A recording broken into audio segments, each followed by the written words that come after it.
Class 7 exercise number 2.1 question number 2 দিয়া আছে evaluate মানে মান নির্ণয় করা। প্রথমে যদি আমি চাও কোশ্চেন নাম্বার 2 1 কি দিয়া আছে 1/5 অফ 1/7 অফ মানে কি অফ মানে হইছে ইনটু যাক অসমীয়াত ৰ বুলি কোৱা হয়। তো 1/5 ইনটু কৰি দিয়ে 1/7 তেতিয়ালে চোৱা 1 গুণ 1 5 7 গুণ কিমান 35 হৈ গ'ল आंसर। নাম্বার 2 তোমাক কি দিয়া আছে নাম্বার 2 দিয়া আছে 2/3 অফ 4/5 তেতিয়ালে ইয়াত আমি লিখিম 2/3 ইনটু 4/5 তো 4 দুগুণ 8 আর 3 5 গুণ 15 হৈ গ'ল। নাম্বার 3 চোৱা কি আছে 15/14 অফ 7/5 15/14 অফ 7/5 তেতিয়ালে ইয়াতে লিখি দিয়া 15 ডিভাইডেড বাই 14 ইনটু 7/5 তেতিয়ালে এতে চোৱা 15 মাজত 5 যাব কেইবাৰ 3 বাৰ 7 যাব 14 মাজত 2 বাৰ তাৰ মানে 3/2 is the correct answer. Next দিছে আমি নাম্বাৰ 4 ত তোমালোকে চোৱা এইটো বস্তু মিশ্ৰ ভগ্নাংশ বনাব পাৰি নবনালে কোনো কথা নাই। এতে 2 আছে 2 যাব 3 মাজত একবাৰ বাকি থাকিব 1 এনেকে লিখি দিব পাৰা এনেকে লিখিলে শুদ্ধ উত্তৰ মার্কস ফুল পাবা। নাম্বার 4 ত কি আছে 3/22 অফ মানে কি ইনটু 2 3/4 তো এইবার আমি এইটো কোন প্রথমে মিশ্র ভগ্নাংশৰ পৰা ভাঙি লম তেতিয়ালে এটো কিমান আহিব 4 2 4 গুণ কিমান 8 আৰু ইয়াতে কিমান আছে 3 তেতিয়ালে 3/22 ইনটু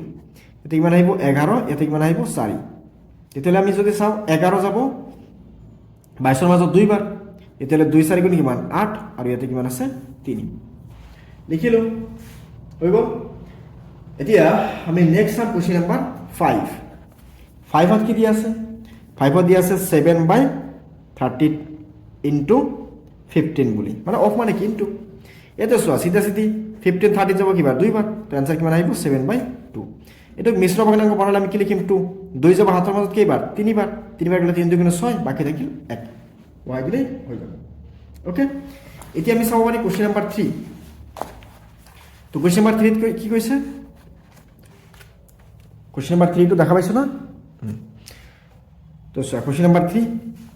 ইয়াতে কিমান আছে 3/5 অফ ইয়াতে আছে 5/6 ইনটু 4/5 তো পোন প্রথম আমার কাম হলো ব্রেকেটের ভিতর যেখানে আছে এখানে কাম করব। তো ব্রেকেটের ভিতর যেখানে আছে আমি এখানে কাগজে ক্লিয়ার করে লও। ওকে তো সোয়া ইয়াতে আমি লিখিলো 3/5 অফ মানে ইনটু ইয়ার পর সোয়া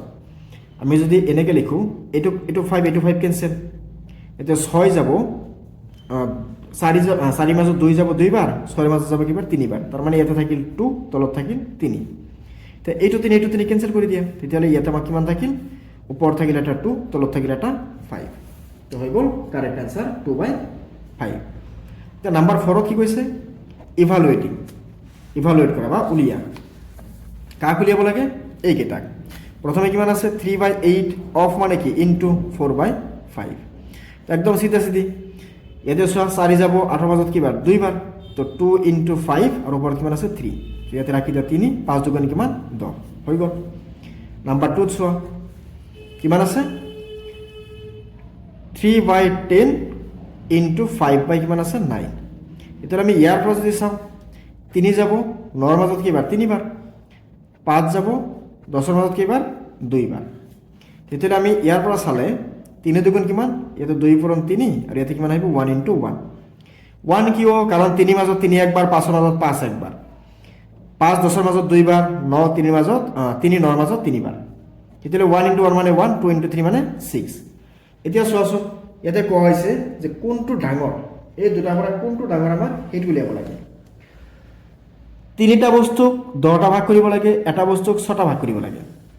তো যদি আমি এনেকে ভাগ কৰোতে আমাৰ অসুবিধা হয় বা বুজোতে অসুবিধা হয় কোনটো ডাঙৰ হ'ব কোনটো সৰু হ'ব এটা শর্টকাট বা এটা মেইন নিয়ম কি আছে ইয়াতে 3 কিমান আছে 10 আছে 1/6 আছে। তো এই 10 লগত আৰু 6 লগত এনেকুৱা নাম্বাৰ মাল্টিপল কৰা যাতে দুটাৰ হৰ সেম সেম হৈ যায়। ইয়াতে যদি এটা কাম কৰো আমি 6 এটা মাল্টিপল কৰি দিও এটা 6 মাল্টিপল কৰো তো কিমান পাম ইয়াতে 18 ইয়াতে কিমান পাম 60 এবার ইয়াতে একটা 10 মাল্টিপল করে দিয়ে এটা 10 মাল্টিপল করে দিয়া সো ইয়াতে কিমান হৈ যাব 10 ইয়াতে কিমান হৈ যাব 60 তো 60জন মানুহৰ মাজত 18টা বস্তু ভাগ কৰিব লাগে আৰু 60জন মানুহৰ মাজত 10টা বস্তু ভাগ কৰিব লাগে তেতিয়াহ'লে কোনটোত কম পাব এইটোত আমি তেতিয়াহ'লে লিখিম নাম্বাৰ 2 ইজ স্মলাৰ সৰুটো উলিয়াব দিছে is smaller than number 1 okay number 1তকৈ নাম্বাৰ 2টো সৰু হয় আমি উলিয়ালোঁ